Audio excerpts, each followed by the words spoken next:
तीन बुलाया थे और सूजी लगाते हुए चल देते, बताओ क्या।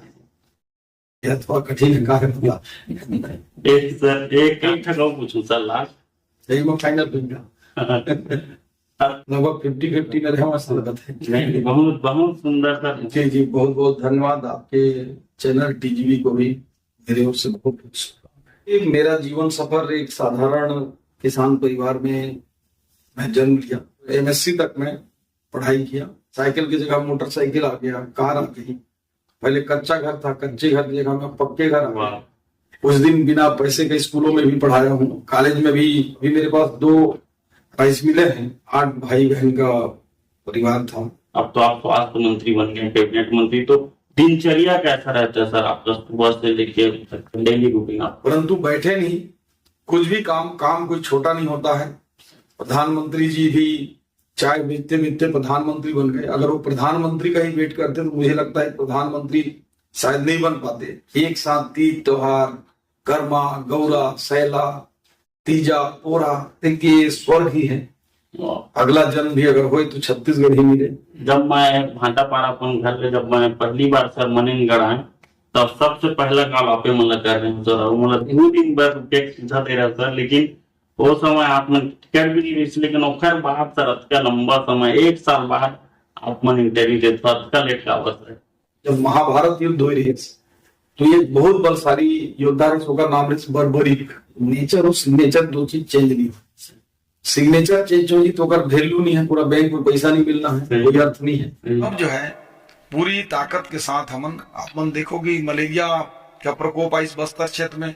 मैं खुद गए बीजापुर, वहां बैठक लेन पूरा एक एक कार्यकर्ता मन नीचे तक नाव से पार होके जाके उन चेक करीन, दवाई दी। छत्तीसगढ़ एक बड़े स्वास्थ्य के हब के रूप में विकसित हो। आप मन का माध्यम से संदेश देना चाहूं कि हेल्थ के बाद वेलनेस भी है। हेल्थ इज वेल्थ बोलते ना, तो हमको फिट रखना है तो उसके लिए योगा करिए, प्राणायाम करिए, सुबह जल्दी उठ के आप मन मॉर्निंग वॉक करो। विष्णुदेव साई जी के सिपाही के रूप में ये स्वास्थ्य विभाग में काम करते हैं। आपसे चैनल को भी बहुत बहुत धन्यवाद दूंगी, आपने समय निकाले कि मोर इंटरव्यू ले लेना।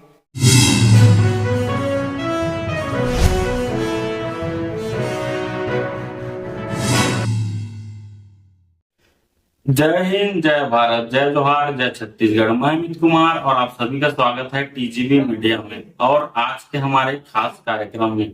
जैसे कि आप सभी जानते हैं, हम जो है हर बार की तरह इस बार भी आप सभी के सामने एक नए नामचीन हस्ती को आप सभी के सामने रूबरू करते हैं और उसी कड़ी में आज हम आए हैं छत्तीसगढ़ के राजधानी रायपुर में और अभी हम उपस्थित हैं रायपुर में और अभी हमारे बीच हैं छत्तीसगढ़ के कैबिनेट मंत्री, मिलनसार, सरल स्वभाव के धनी और लोकप्रिय मनेनगढ़ विधानसभा के वर्तमान विधायक भी हैं और हमारे छत्तीसगढ़ के जो है स्वास्थ्य मंत्री हैं श्याम बिहारी जायसवाल जी। तो सर्वप्रथम स्वागत है सर आपका हमारे चैनल में।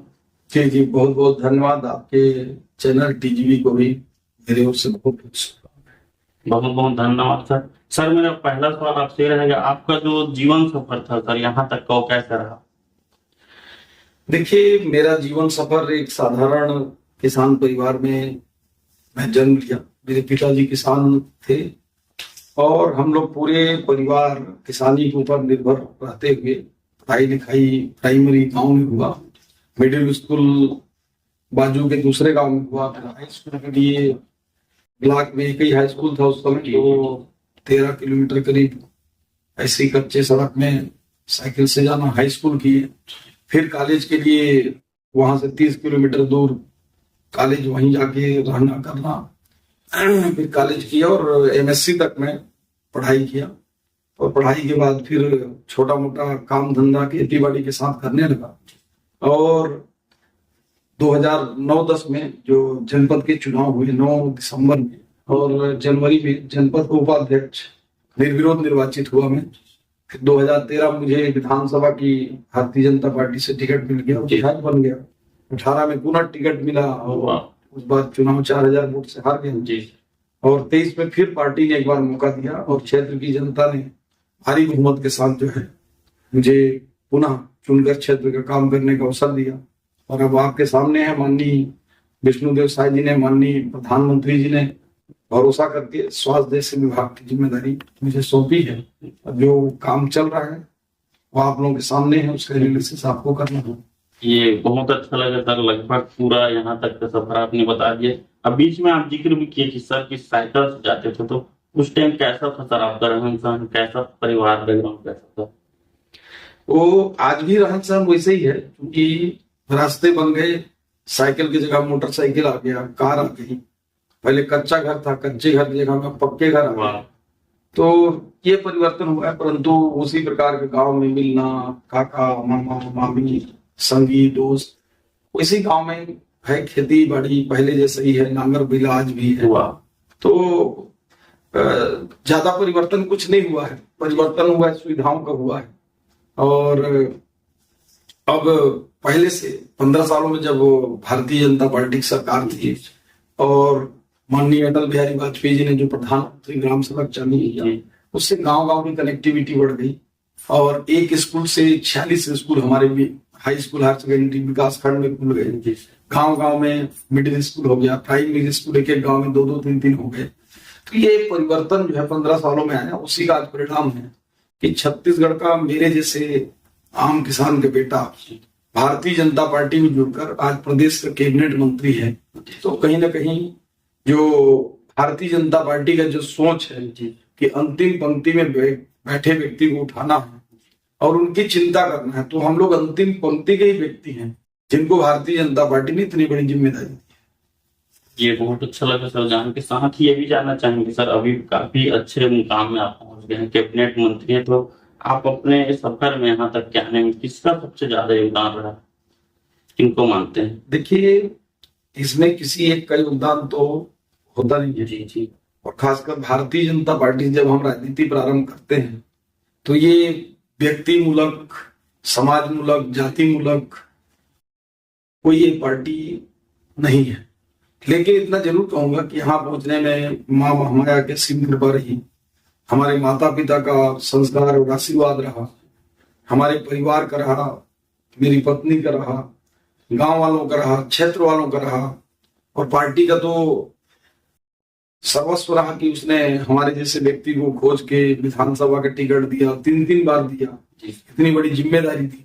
तो कहीं ना कहीं इस राजनीतिक सफर में मैं किसी को क्रेडिट दूंगा तो भारतीय जनता पार्टी को दूंगा।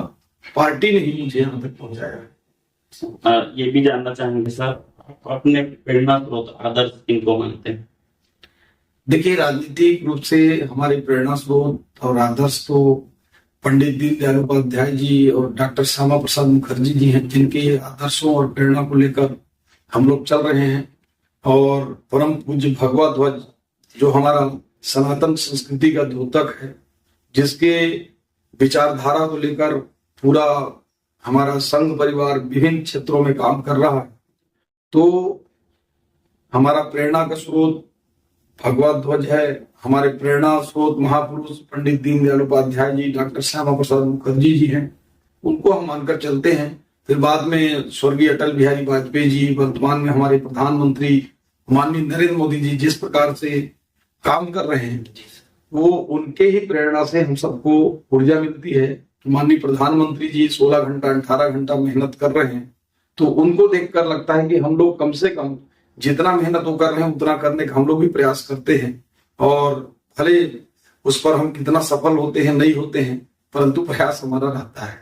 अच्छा, साथ ही ये भी जानना चाहेंगे सर, बीच में शिक्षा का जिक्र किया सर, आप बीएससी है, उसके साथ साथ आपके पास और कौन कौन सा डिग्री है सर? नहीं, बीएससी नहीं, मैं एमएससी किया हूँ 98 में। मैं कुछ दिन बिना पैसे के स्कूलों में भी पढ़ाया हूँ, कॉलेज में भी मुझे पढ़ाने का अनुभव है। साथ ही साथ कई ऐसे सोशल वर्कों में, जैसे सरस्वती शिशु मंदिर का मैं अभी अध्यक्ष भी हूँ, किसान मोर्चा का प्रदेश अध्यक्ष के रूप में मैंने काम किया, कोरबा जैसे जिले का प्रभारी के रूप में संगठन का काम किया।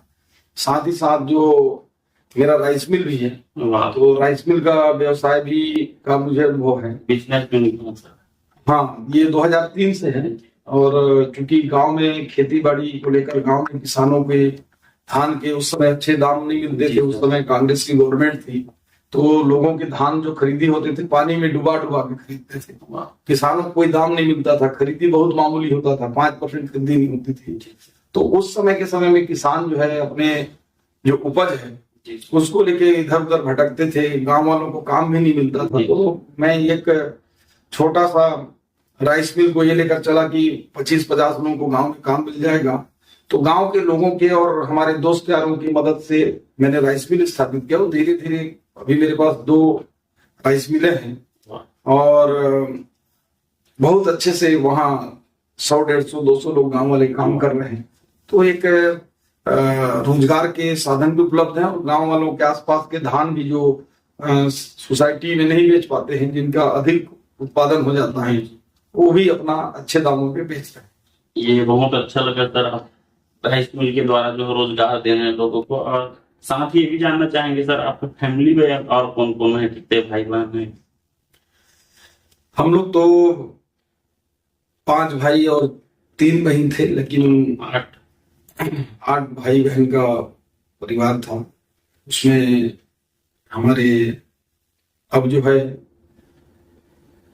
हम लोग 3 भाई अभी हैं, 2 भाई नहीं हैं, 1 बहन नहीं है। पिताजी भी 2000 में दिवंगत हो गए। माताजी साथ में रहती हैं, धर्म पत्नी हैं, 3 बच्चे हैं। बेटी डेंटल का डॉक्टरी कर रही है, 2 बच्चे हैं, दोनों बीबीए कर रहे हैं।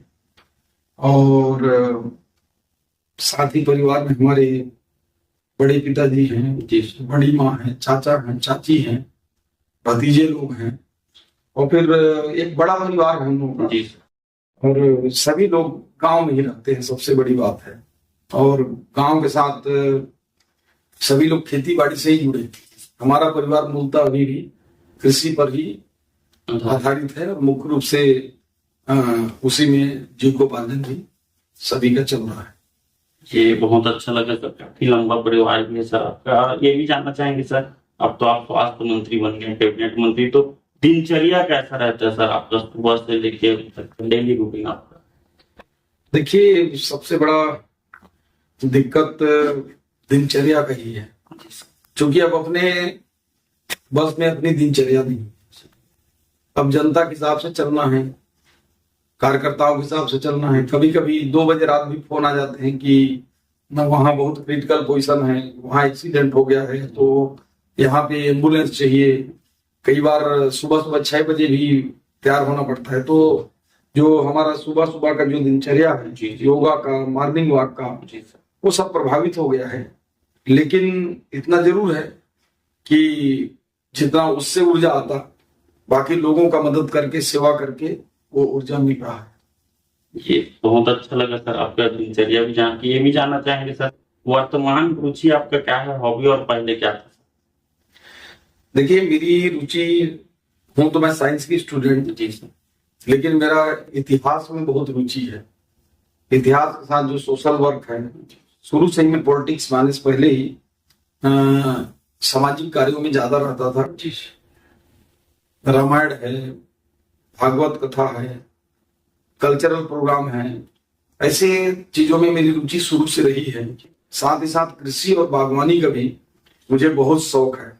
मैं अपने फलदार वृक्ष, कम से कम मैंने 500 पौधे तैयार करके, मतलब फल दे रहे। ऐसे ही जो बिना फल वाले भी लगभग 1000 पौधे में लगाया हूँ। उसमें सागौन है, नीलगिरी है, महुआ है, तेंदू है, चार है। तो उसका भी मुझे शौक है। जो खाली जगह हमारे ऐसे हैं जिनमें हम प्रोडक्शन नहीं ले सकते, ऐसे जगहों पर हम फलदार भी और बिना फल के भी पौधे लगा रहे हैं। साथ में भी जानना चाहेंगे सर हम, वर्तमान आपका हॉबी पता चल गया सर, बहुत अच्छा है, कृषि परिवार से, कृषि से ज्यादा रुचि रखते हैं आप। हमारे चैनल का एक खास कार्यक्रम है सर, ये सवाल है सर सभी से पूछना है, एक आम नागरिक से लेकर मंत्री तक, सभी से अधिकारी तक। सवाल एक ही है सर, जीवन क्या है? तो आपके अनुसार जीवन क्या है सर? देखिए, जीवन के बारे में व्याख्या करें तो अनंत है। वो जिस रूप में जो जीवन को देख ले, जीवन वही है। लेकिन मेरा व्यक्तिगत मानना, जीवन तो एक फिल्म में जो किरदार होता है एक हीरो भी कह सकते हैं, विलन भी कह सकते हैं। अब किस रूप में आपको प्रोजेक्ट करना है अपने जीवन को, क्योंकि थोड़े समय के लिए इस ब्रह्मांड की हम काल गणना करेंगे तो हम एक पूरे बड़ी से बड़ी नदी का एक रेत के कण के बराबर हमारा अस्तित्व है। और ये समय बहुत क्षणिक है, 75 साल 80 साल, इसके बाद आदमी काम करने लायक नहीं होता है। 100 साल भी जिए तो कोई काम का नहीं है, वो काम करने लायक 75 से 80 डेडलाइन है।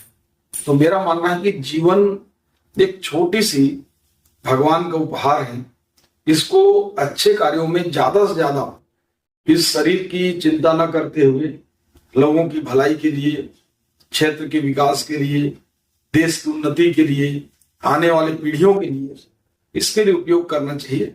जीवन ही है।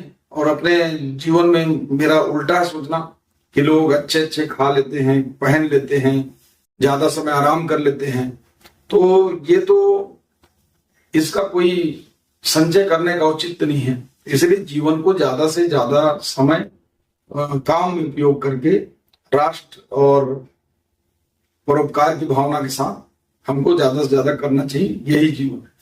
ये बहुत अच्छा लगा सर जान के। एक और सवाल रहेगा सर, काफी यंग हैं आप, युवा भी हैं, तो जो युवा पीढ़ी के हैं उनको मोटिवेशन के लिए आप हमारे मीडिया के माध्यम से क्या कहना चाहेंगे? देखिए, युवाओं को तो मैं इतना कहना चाहूंगा कि आने वाला समय भारत का है, क्योंकि भारत में 60% से ऊपर युवाओं का देश है। और जब पूरी धरती बूढ़ी होगी, जैसे जापान है बूढ़ा देश हो चुका है, चाइना भी उस ओर आगे बढ़ रहा है, चाइना जल्द ही बूढ़ों का देश होने वाला है, अमेरिका ऑलरेडी है, तो ऐसे में भारत युवाओं का देश होगा और पूरे विश्व पर, क्योंकि किसी भी राष्ट्र की शक्ति उसके युवा की शक्ति होती है, और भारत एक युवा बहुल्य देश है। और युवाओं से इतना ही कहना चाहूंगा कि अपनी ऊर्जाओं को सकारात्मक दिशा में लगाएं, राष्ट्र की उन्नति के लिए लगाएं। जो पढ़े लिखे नौजवान हैं उनसे अपील करना चाहूंगा कि नौकरी की तलाश या प्रयास जारी रखें, परंतु बैठे नहीं। कुछ भी काम कोई छोटा नहीं होता है। प्रधानमंत्री जी भी चाय बेचते बेचते प्रधानमंत्री बन गए। अगर वो प्रधानमंत्री का ही वेट करते तो मुझे लगता है प्रधानमंत्री शायद नहीं बन पाते, लेकिन उन्होंने जीवन में जो भी काम है अपनी ईमानदारी के साथ आगे बढ़ते रहना है। चरे वेती चलते रहना है, रुकना नहीं है, चलते रहना है। जिस भी मुकाम में जो भी परिस्थितियां हो, जो भी काम हो, हमको करते हुए आगे बढ़ना है। और यही मैं युवाओं को प्रेरणा देना चाहता हूँ। अच्छा, एक और सवाल है सर, ये हमारे चैनल के एक खास कार्यक्रम है सर, छत्तीसगढ़ भी जनाबरा, तो आपसे पहले जानना चाहूंगा सर, छत्तीसगढ़ के यहाँ छत्तीसगढ़ ही आता है कि? बिल्कुल छत्तीसगढ़ ही आते हैं, काबर नहीं आई। पर हमारा छत्तीसगढ़ क्या है कि हमारा जो निवास स्थल है सरगुजा संभाग, उनमें सरगुजा बोली के मिश्रण है, और सरगुजा और छत्तीसगढ़ी का मिश्रण भाषा हम सब मन बोलते हैं। और छत्तीसगढ़ के रवैया होने के नाते हमन छत्तीसगढ़ी भाषा बोलते हैं। छत्तीसगढ़ी में आप प्रश्न पूछ सका तो छत्तीसगढ़ी में जनूला पूछना चाहिए सर, अगर जा सकते मैं पूछो। और पहला सवाल है सर मन से, बिन बुलाए आए और वो सूजी लगाए वो चला जाए, बताओ का सर? एक बार बोलना चाहिए, बिन बुलाए आते और वो सूजी लगाते वो चल देते, बताओ का? ये तो मच्छर है। अच्छा, कैसे सर? मच्छर कोई नहीं बुलाए, बिना बुलाए आते और सूजी लगाते, अपन नोक से खून ला निकालते, बात चल देती बिना बताए। चलो, बहुत बहुत सुंदर सा मैं सोचे थे भाई, आप जवाब दे दो।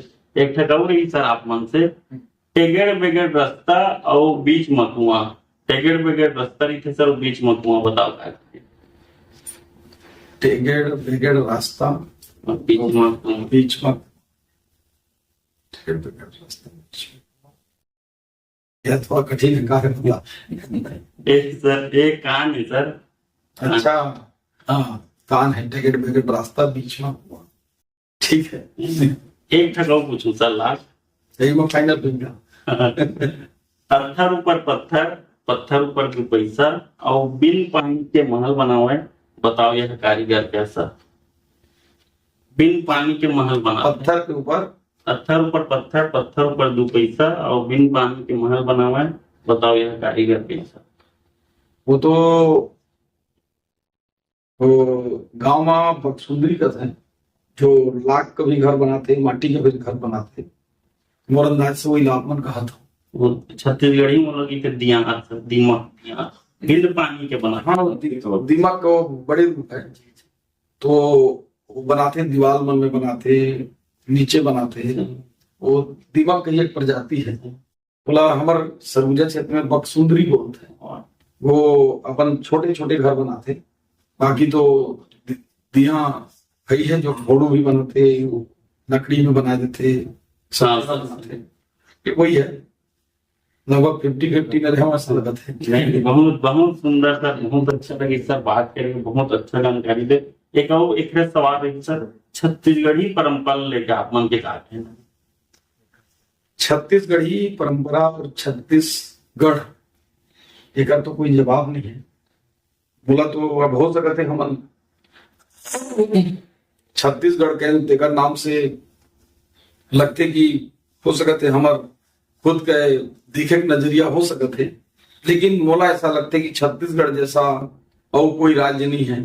यहाँ के बोली, यहाँ के भाषा, यहाँ की संस्कृति, यहाँ के लोग, यहाँ के जंगल, यहाँ के नदी, यहाँ की माटी, यहाँ के मेहनत कर किसान, एक दूसरे के प्रति प्रेम का भाव, एक साथ तीज त्योहार, कर्मा, गौरा, सैला, तीजा, पोरा, ये त्योहार गांव में एक साथ मिलके मनाते हैं, एक साथ छोटे से बड़े काम लग करते हैं, और अपन बात ला हमेशा जो है बड़ी मधुरता के साथ, बड़े से बड़ी बात ला छत्तीसगढ़ में, छत्तीसगढ़ी मन हमर रखथन। मुझे लगता है कि ऐसा कोई राज्य नहीं है, ऐसा कोई विश्व में कोई जगह नहीं है जो छत्तीसगढ़ जैसा हो। और हमारा तो गौरव है कि जब भारत का खाद्यान्न उत्पादन कम होते सब तो हरित क्रांति होगी, तो रेगिस्तान में भी अनाज पैदा होते, लेकिन छत्तीसगढ़ धान का कटोरा है। यहाँ के मेहनत किसान मन के, मजदूर मन के पसीना से पूरा भारत देश के पेट भरे काम छत्तीसगढ़ पहले भी करी से। आज भी यहाँ का चावल, सुगंधित चावल अपन यहाँ में एक यहाँ का अनुपम भगवान के उपहार है। यहाँ इंद्रावती नदी है, अरपा नदी है, पैरी नदी है, हसदो नदी है। यहाँ एक से एक तीर्थ धाम है, भगवान राम के ननिहाल है, भगवान राम जी के पूरा वनगमन के क्षेत्र है। यहाँ महान तपस्वी ऋषि कंक जैसे ऋषि, सबरी माता, यमन के जन्म स्थली है। मुझे लगता है कि स्वर्ग ही है, अगला जन्म भी अगर हो तो छत्तीसगढ़ ही मिले, यही कहना चाहूँ। बहुत बहुत सुंदर लगी सर, बहुत जबरदस्त बताया सर, पूरा छत्तीसगढ़ मन तारीख पूरा बखान करे तो बहुत अच्छा लगी, पूरा जानकारी देता। एक और मन में सवाल है सर, जब मैं भाटापारा अपन घर पे जब मैं पहली बार सर मनेनगढ़ आए, तब सबसे पहला कॉल आपे मतलब कर रहे हैं सर, मतलब 2 दिन बाद रुपये सीधा दे रहा सर, लेकिन वो समय आपने टिकट भी नहीं रही, लेकिन ओखर बाद सर अतका लंबा समय 1 साल बाद आप मन इंटरव्यू देते, अतका लेट का बस है। अब देख क्या है कि हर काम के समय ऊपर वाला तय करो, तो इंटरव्यू आज ही होना दे, और हर चीज जो है नियत तिथि तय है। हमन तो समय किरदार की तरह है। मैं आपके चैनल के माध्यम से भी कहना चाहूँ कि जब महाभारत युद्ध हो रही है तो ये बहुत बलशाली योद्धा है, उसका नाम है बर्बरीक। वो एक ही बाण में पूरा युद्ध खत्म कर सकते हैं। तो भगवान श्री कृष्ण बोली के तो एक ही बार में पूरा युद्ध खत्म कर दी, तो अभी कर ली क्या करूं। तो एक शर्त रखी कि जो सबसे बड़ा योद्धा हुई ओकर बलि हम देवो और युद्ध ला प्रारंभ करबो। तो बर्बरीक बोलिस कि भाई ठीक है, सब कोई परीक्षण दी। तो बर्बरीक ला बोलिन कि एक ही बाण से बरगद का पेड़ रहीस, लेकर बोला लक्ष्य भेदन करना है। तो तीर मारिस, भगवान कृष्ण एक बरगद का पत्ती ला जो है पैर से दबा रही, तो पूरा पेड़ तो छलनी होगी इस पत्ती में, एक भी पत्ती नहीं बची। तो बोलिस एक बचा है, तो पैर ला खोल के हटाइस तो देखी तो भी छेद हो गई। तो ओकर जब वो मुंडी ला काट के बलि दी, तो शर्त रखी कि भाई मैं बलि दे दो, लेकिन एक शर्त है कि युद्ध चलत तक जो है मुझे ऐसे जगह में रखो और वरदान दो कि भाई मैं बोला पूरा लाइव देख सकूं।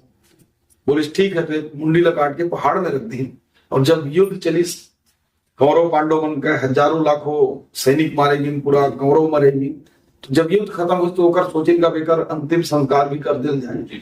तो गई तो ओकर पूछिन तय का देखे, तो युद्ध में कैसे कैसे लड़ी, तो बोली युद्ध में तो मैं देखा कि सब तो एक खिलौना जैसे किरदार निभात रही, एक सुदर्शन चक्र चलत रही, वो कभी बाण के रूप में, तो कभी तलवार के रूप में, तो कभी चक्र के रूप में, सबके मुंडी काटत जात रही, खत्म कर जात रही। तो बोले कौरव पांडव नहीं लड़ी का, तो बोले नहीं नहीं, बोले कोई नहीं लड़ी, बोले सो चक्र ही सबका वो करी।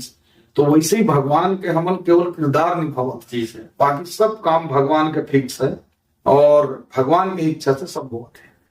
चलो ये बहुत अच्छा लगे सर जान के। आप ये भी जानना चाहिए सर, अभी भी आपके क्षेत्र में मैं दौरा करता हूँ, काफी मिलनसार होकर, बहुत हेल्पिंग नेचर, तो अभी भी वर्तमान में बने हुए कैसे सर? अभी देख भाई, आदमी के नेचर और सिग्नेचर दो चीज चेंज नहीं हो। सिग्नेचर चेंज होगी तो ओकर वैल्यू नहीं है, पूरा बैंक में पैसा नहीं मिलना है, कोई अर्थ नहीं है। ओकर कोई भी ऑर्डर कलेक्टर भी नहीं, अगर सिग्नेचर चेंज है तो ओकर वैल्यू नहीं है।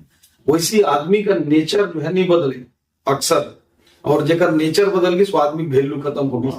तो नेचर और सिग्नेचर कभी नहीं बदलते। ये अच्छा लगे सर आप मन से जान के। साथ में ये भी जानना चाहिए सर, ये बहुत अच्छा लगे सर आपके व्यक्तिगत जीवन के बारे में। क्या सवाल है सर, अभी स्वास्थ्य मंत्री हो आप मन, तो छत्तीसगढ़ में स्वास्थ्य के सेवा कैसे रही? 5 साल यहाँ का स्वास्थ्य व्यवस्था खुद वेंटिलेटर में खुद ही चले, न यहाँ के मंत्री का ठिकाना न मुख्यमंत्री का ठिकाना। 2.5 साल का जो मुख्यमंत्री बने चक्कर में आपस में स्वास्थ्य विभाग हर पिस गिस। और अब जो है पूरी ताकत के साथ हमन देखोगे मलेरिया का प्रकोप आई इस बस्तर क्षेत्र में। मैं खुद गए बीजापुर, वहां बैठक लेन, पूरा एक एक कार्यकर्ता मन नीचे तक नाव से पार होके जाके कुन चेक करीन, दवाई दी। उसी प्रकार से हैजा भी आईस, ओला भी हम कंट्रोल करें। पिछले बार से ज्यादा के संख्या में भी आईस, लेकिन हमन कंट्रोल करें। अभी स्वाइन फ्लू का कई केस आई से, हमार सब जगह दवाई है, जांच करे एक साधन है। हमार एक एक हेल्थ वर्कर मितानिन से लेकर राज्य तक का तैयारी करत हैं। और मोला आशा है कि 6 महीने में परिवर्तन कुछ दिखना चाहिए, क्योंकि अभी चुनाव में ही सारा समय हमारा निकल गई। 3-4 महीना ही हमला काम करे के मौका मिली से, और हेल्थ के क्षेत्र में इला हम और विकसित करबो। माननीय मुख्यमंत्री जी का सोच है कि छत्तीसगढ़ एक बड़े स्वास्थ्य के हब के रूप में विकसित हो, एक बार हम प्रयास करो। एक अंतिम सवाल रही सर, आप मन से बात करके बहुत अच्छा लगी। आपके जो दर्शक है सर, आपके जो चाहने वाले है, जो हमारे मीडिया देखा थे, वो मान आप हमारे मीडिया के माध्यम से और का संदेश देना चाहिए? मैं चूंकि स्वास्थ्य मंत्री का दायित्व है भी मोर पास, और स्वास्थ्य मंत्री हो के नाते यही कहना चाहूं कि केवल हमार काम बीमार हो एक बात जो है इलाज ही करना नहीं है। हमार काम है बीमार होए से पहले भी ओला बीमार होए से बचाना। तो वो बचाए में सबसे महत्वपूर्ण भूमिका आम जनता को हुई। प्रिवेंशन ऑफ डिसीज, मतलब कि जैसे मलेरिया है, अब पानी जमा नहीं हुई, मच्छर पैदा नहीं हुई तो मलेरिया नहीं हुई। तो इला आम जनता का भी कहना है, अपील करूं कि घर के पास पानी मत जमा हो दो, कूड़ा करकट मत रखो, साफ सुथरा रखो। जिसे हैजा है, बासी खाना नहीं खाना है, हम जन जागरूकता कर सकते हैं। नाला कुआं का पानी नहीं पीना है, अगर हैंडपंप बोर नहीं है तो उबला पानी पीना है। हमारे स्वास्थ्य विभाग जगह जगह जो है उमें टेबलेट और क्लोरीन की दवाई डाला थे, उबला पीना है। इसी प्रकार से जो जन जागरूकता है वो केवल स्वास्थ्य विभाग ही है। बाकी जैसे पंचायत मन ला भी हम अपील करे हम, ओकर सचिव मन साथ बैठक करे हम कि भाई गांव में किसी प्रकार की गंदगी ना हो, कूड़ा ना हो। नगर निगम नगर पालिका मन ला भी बोलल है, सही पीएचई ला बोलल है, ज्यादा से ज्यादा जगह बोर का पानी आप मन दो। जो वाटर सप्लाई है वो कहीं पे लीकेज ना हो, नाली के साथ अटैच ना हो। इसी प्रकार से महिला बाल विकास विभाग, जिसमें बच्चा मतलब गर्म खाना ही देना है, कोई प्रकार से कहीं चूक ना हो। तो ये बीमारी ला रोकना है पहले। दूसरा, जब बीमारी होगी तो आप मन मतलब छुपाओ मत। जिसे स्वाइन फ्लू होकर ज्यादा लक्षण पता नहीं चला, लगते साधारण सर्दी है, बुखार है, दर्द है, बराबर चेक कराओ। हमारे पास पर्याप्त टेस्टिंग के किट हर जगह उपलब्ध है। तो ये बीमारी आय से रोकना, बीमार है तो इलाज कराना। एक बाद जो आदमी बीमार नहीं हुई तो ऐसा नहीं है कि केयर नहीं करना है। मैं आप मन के माध्यम से संदेश देना चाहूँ कि हेल्थ के बाद वेलनेस भी है। हेल्थ इज वेल्थ बोलते हैं ना, तो हमको फिट रखना है तो उसके लिए योगा करिए, प्राणायाम करिए, सवेरे जल्दी उठ के आप मन मॉर्निंग वॉक करो तो, और अच्छा जो है खाना का उपयोग करो, जो पौष्टिक खाना है वो वाला उपयोग करो, फल का सेवन ज्यादा करो, गर्म खाना खाओ, खाली पेट मत रहो, दिन में 5 बार भले खाओ थोड़ा थोड़ा करके। तो ये सारा चीज आप मन के माध्यम से कहना चाहता हूँ कि जो जनरल टिप्स हैं उसके माध्यम से कि आम जनता भी आपके चैनल के माध्यम से मैं अपील करूँ कि ये पुनीत काम में आप मन सहयोग करो। मैं तो एक छोटा सा आप मन के सेवक के रूप में काम करत हूँ, माननीय विष्णुदेव साई जी के सिपाही के रूप में ये स्वास्थ्य विभाग में काम करत हूँ। और निश्चित रूप से अभी हमारे और कई स्वास्थ्य विभाग की योजना हमारे मितानी बहन मतलब डायरेक्ट हम बेनिफिशियरी ट्रांसफर कर दे, हम डायरेक्ट उनके खाता में पैसा देते थे। नीचे से नीचे स्तर तक सरकार पूरा प्रतिबद्ध है कि आम जनता के निःशुल्क इलाज हम कैसे दे सकें, अच्छा सुविधा कैसे दे सकें, हेल्दी हेल्थ सर्विस कैसे हो, इसके लिए प्रयासरत हम।